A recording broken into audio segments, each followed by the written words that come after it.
The bank gives you a mortgage loan. Typically, in the old days, that bank would wait for you every month to make your monthly mortgage payment, and that'd be the end of it. But with Fannie and Freddie, the bank could sell that mortgage to them, so that Fannie and Freddie get the rights to the stream of monthly mortgage payments coming from you. Well, Fannie and Freddie, as I say, they could buy up all kinds of risky mortgages, risky mortgage-type products, in part because they knew they would get bailed out if things ever went south. And of course, anybody who predicted they would get bailed out has been proven correct. That's exactly what happened. Fannie and Freddie had all kinds of special tax and regulatory breaks that no other companies got. So these are not private organizations in any reasonable sense of that term.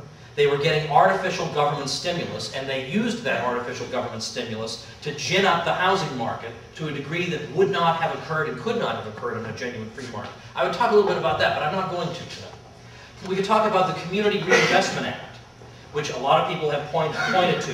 This is an act from Jimmy Carter's days that really began to be enforced only in the mid-1990s, that alleged that there was a lot of discrimination going on in mortgage lending, and so therefore banks needed to engage in what the architects of this act freely referred to as affirmative action in lending to restore what they considered to be fairness.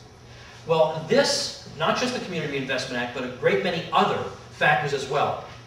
The Federal Reserve, the Federal Housing Administration, the Department of Housing and Urban Development, any federal government agency or quasi-government agency that had anything to do with housing was putting pressure on banks to lower or eliminate traditional standards of creditworthiness. So the down payment, even George W. Bush, supposedly the big free market guy, even he said, oh, it sort of implied that the down payment is really just kind of an old-fashioned, stupid head kind of obstacle to home ownership. And so we really need, it's kind of passé, we should really try and, in some cases, just eliminate it. Or you shouldn't really have to prove that you have a job in order to take out a housing loan. Just go in and just tell us something. You know, what would you like to be doing, let's say? If you had your ideal job, what would that be? So you had people buying up 4 and 5 investment properties, and they have no job, and somehow they're buying 5 houses. You think that's going to slightly affect the housing market? So we have that problem as well. But even that I don't want to talk about, because I think these things are important, but by and large, red herrings. The factor we need to talk about, and most importantly because it is not talked about, is something called the Federal Reserve System. Now you hear Federal Reserve System, and if you're like many Americans, you think, I have no idea what this thing is. I'm never going to understand what it is. It's some kind of secret teaching that I could never possibly master, and I better just leave this to the experts. Well, that's a big mistake, especially when you get a load of the experts we got in there these days, okay? They don't know what they're doing. You do have an obligation to understand this, and you can understand it. Just prepare yourselves that as soon as you do understand the Fed, prepare yourself that once you've taken that red pill, to use the Matrix analogy, you can never unlearn this information. Once you know it, and once you therefore understand the economy better than 99% of your fellow Americans, you can never unknow it again, unless you took some really heavy, heavy drugs, let's say. But other than that, you can never unlearn it. And so, when the rest of your friends are saying, hey, I think things are turning up now, you'll be forced to stand there and say, no, it's just getting worse. And I wish I weren't cursed with this knowledge, but you'll at least have it. So, let's say a little something about the Federal Reserve, what it is, and what it does. Because the Austrian School of Economics that I've told you about pins the blame for this current economic crisis primarily on the Fed. And in fact, the economist F.A. Hayek won the Nobel Prize in 1974 for a theory that explains ups and downs in our economy with reference to the Fed, or the central bank.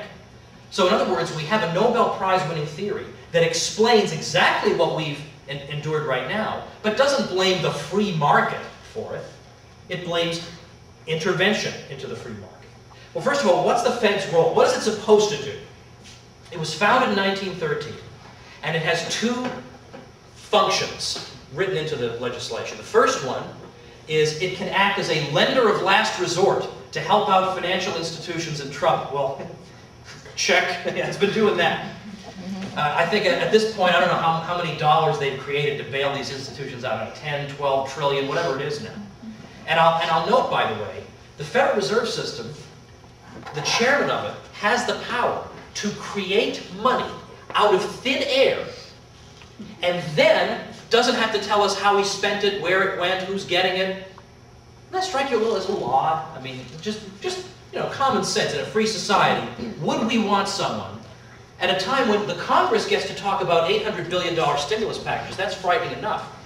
But meanwhile, an unelected guy is standing there creating $2 trillion in an afternoon, and then when we say, well, where did that money go? What did you do with that money? He says, oh, I don't have to tell you that.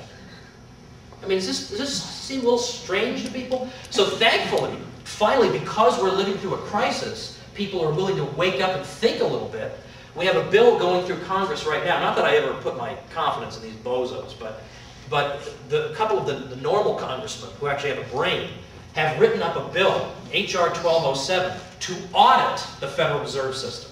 And it's got 71 co-sponsors right now, and I think it's a fantastic idea. I mean, what congressman could vote against that? What congressman would say, no, you know what, I think we need a totally secretive organization to create money out of thin air. That's what we need. I mean, who in his right mind would vote that way? So this is a very important step forward. Okay, so it's a lender of last resort. But secondly, the Fed, the reason it's founded is it's supposed to manage the money supply according to scientific economic principles in order to smooth out ups and downs in the economy, smooth them on out for us. And it can do that by creating money and by taking money out of the system. And they do this using all these scientific economic principles. Okay, well, I'm a skeptic of both of these claims. Number one, if you had a banking system run on sound principles, you wouldn't need a lender of last resort any more than the shellfish industry needs a lender of last resort, or the movie theater industry needs a lender of last resort. But secondly, everything the Fed does to manage our money, as the Austrians would say, everything the Fed does, creating a lot of money out of thin air, destroying a lot of money, it doesn't stabilize the economy, it destabilizes it. 16 years after the Fed was established, we got the Great Depression. Oops! That wasn't supposed to happen because we got the scientists running the money supply for us. That's not supposed to happen. Well, I'm going to suggest that the Fed is not only not, and Fed is just Federal Reserve for short, not only not the stabilizer, it is the great destabilizer, and it contributed more than any other institution to our current mess. Now, while things were going well, in the wake of 9/11, when Alan Greenspan, who was the chairman of the Fed at that time, was in power, things were going very well, people looked at Alan Greenspan with the most unbelievable superstition. This guy is some crazy genius because he's the great architect of our prosperity. He's the captain of the ship. This one man, he knows just how much money needs to be in the economy. He knows just where interest rates need to be. We don't know how he's doing this. Maybe he's got a Ouija board. We don't know what it is, but he's some incredible wizard. And so, some of you may, I don't know if you ever read the New Republic magazine, but years ago the New Republic magazine had a scandal because one of their reporters was making up stories. Because other reporters were saying, why does Stephen Glass find all these interesting stories and we miss them? Well, the answer was he invented them. That's how he did it. And so one of the stories he made up, for instance, like just to give you an example, was there was some computer hacker, like 16 years old, who was such a good computer hacker that companies would go to him and say, look, just in exchange for a promise that you won't hack into our system, here's a new car. And he would sit there and negotiate and say, all right, I want the car plus 20 grand. And so when this article ran, other reporters thought, why did I not find this story? Well, because there is no king. He made the story up. There's a whole movie they made about this. It's got Hank Azaria, one of the Simpsons voices in it. It's called Shattered Glass. Well, anyway, one of the stories Stephen Glass made up was that in the late 1990s, Wall Street investment bankers had built a little shrine to Alan Greenspan. So they had his image with some flowers and candles, and they would all gather around it and meditate together.